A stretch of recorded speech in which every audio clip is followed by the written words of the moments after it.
Hi, I'm Mitch Gallagher. Welcome to the Sweetwater Minute. Today we've got a first look at a brand new product from Winter NAMM 2014, the Universal Audio Apollo Twin. Now the Apollo Twin is a Thunderbolt equipped Mac and PC audio interface that also includes DSP processing power for running UAD2 plugins. Let's take a look at the features on the Apollo Twin. On the back panel, we have two inputs that can accept either microphone or line level signals.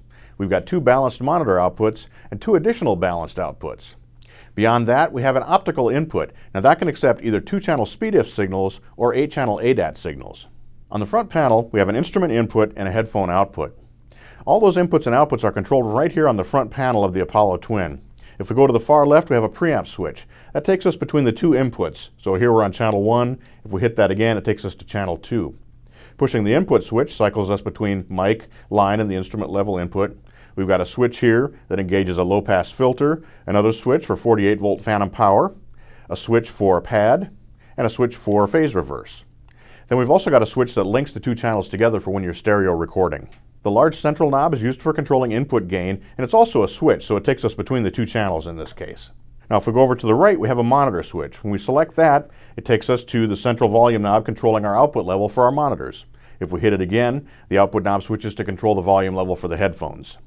So very straightforward, very simple to operate. All the controls you need are right here under your fingertips. We've got two input meters, we have two output meters, so you can easily see what's going on with your signals as well. The Apollo Twin interfaces with your computer using Thunderbolt, and it comes with console software as well. This console software is very important because it allows us to route signals to and from our DAW, as well as perform other important tasks. For example, down here, we have faders, we have solo, mute buttons, and pan controls. Those are for setting up latency-free monitoring when you're tracking signals or when you're recording. The first two fader channels show us the input from the Apollo Twin. The next one shows us the digital input. Now in this case, I've got it set for SpeedIF digital format, so it's a stereo input. If we change that to an ADAT format, it would expand out to 8 inputs, and we'd see those span across here and fill up this black space. We've also got 4 virtual inputs, and those allow us to route signals back from our DAW through plugins inside the console. Up here we have insert slots for plugins.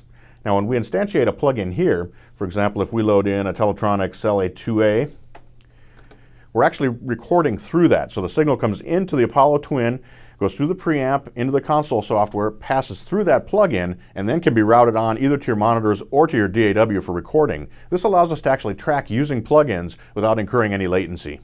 We also have 2 aux sends, and those route over here to 2 more sets of insert slots, and down here to 2 faders, and that allows us to set up effects that we want to use when we're monitoring, such as delay and reverb for ambience in headphones or in monitor mixes. On this side of the console we have our master section, which includes 2 stereo meters. We've got a switch here that allows us to either record with those plugins we have in the console or just send them to the monitors. We can set up our headphone source. We can do a recall of the console, so if you're tracking and you have a particular setup you want to use again, you can quickly recall that. We can select our monitor source, which can be headphones, it can be our monitor output, or output 3 and 4. And we also have additional control over the monitors down here. We can set those to mono, we can completely mute the monitors. Now we can see the level here in the meter on the front panel of the Apollo Twin, and also in the meter in the console for channel 1 input. Now if we open up that LA2 plugin we inserted earlier, we can see that the signal is also passing through that. And again, we can route that just to our monitors, or we can also route that to our DAW and record the signal with that compression. A big bonus with the Apollo Twin is not only can we track with plugins, but we can use those same plugins when we're mixing.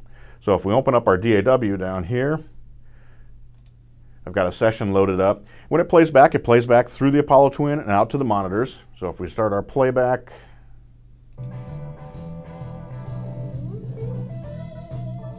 we're feeding the signal straight out to our speakers, and again we can see our meters right here on the front panel of the Twin. Now if we want to add a plugin to this, we can simply drag it out.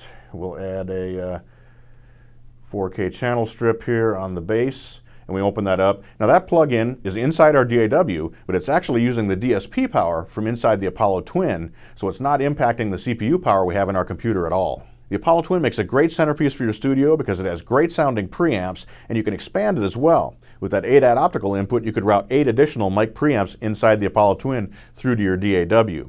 It has the DSP power on board for running plugins both when you're tracking and when you're mixing. And a really cool thing about it is when you're not using it in your studio, you could throw it in a backpack and it makes a great portable solution as well. I hope you enjoyed this look at the Universal Audio Apollo Twin. I think this interface is going to find its way into a lot of recording studios. I'm Mitch Gallagher. Thanks for joining me for the Sweetwater Minute.